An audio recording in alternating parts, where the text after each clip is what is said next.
Well, actually, I want to stick with go to another story that's in the kind of realm, kind of connected to this, and that's a lot of this is the anti-choice stuff is all based in Christian ideas. Obviously, the people on the right are anti-gay marriage. You wrote for Slate about the Ashley Madison hack and how it's a window into traditional Christian marriage. Give us your take on that. Yeah, I want to be clear that I do not support the Ashley Madison hack. I think that's kind of gotten lost in this discussion. It was a gross invasion of privacy. But, it's out there. And it's interesting to me that what we have learned in the sort of process of analyzing, like, the information from this hack is that it seems like Ashley Madison was actually targeting conservative men, and basically almost exclusively men. I mean, some women signed up, but that almost seems by accident, I say at this point. With these incredibly tired conservative narratives about what marriage is and what women are and all these things.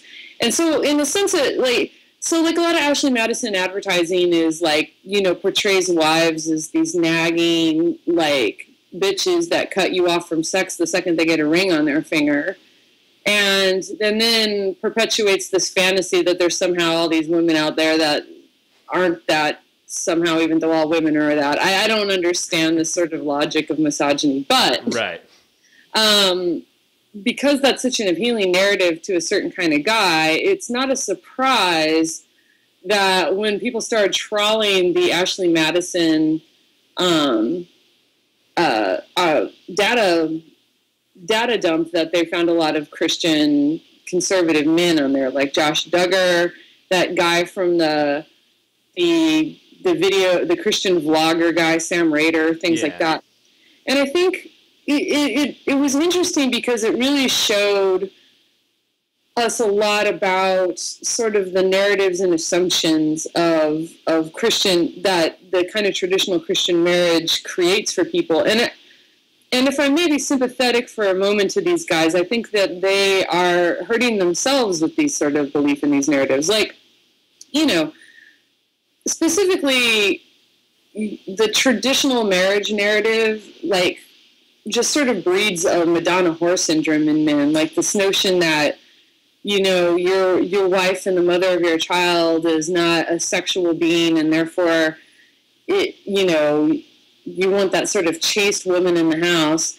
And of course, you still want to have sex. So there's this, it creates this almost perfect pressure cooker it creates the perfect groundwork for infidelity, right? That you can't turn to your wife for sexual satisfaction. She's on a pedestal. She's not a sexual being like those gross sluts that you hate, right? But also want to fuck.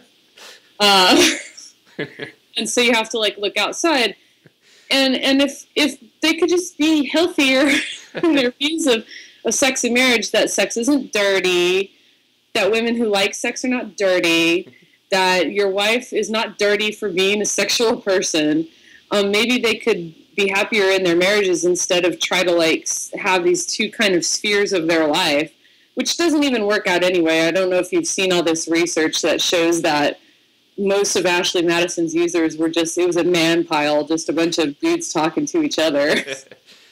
I did see that. Well, another sad aspect of this, but not really surprising, especially on the Christian side with Duggar and some of the other high-profile Christians who were found on this, was the blaming of the one who was actually cheated on, like their partner, and that just is just. I mean, that's just heartbreaking to watch.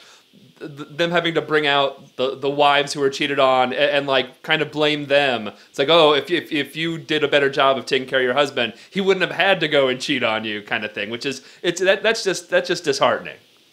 Yeah, I think a lot of people were probably shocked by the fact that this is a very standard thing in the Christian right, is to blame infidelity on the wives. Right. And that was our nose was rubbed in that. Josh Duggar's wife Anna was blamed by by the head of the Southern Baptist Convention. Yeah. He didn't name her, but, like, he did an entire sermon that he might as well have said Anna Duggar is to blame for her husband's infidelity for not being sexually available enough.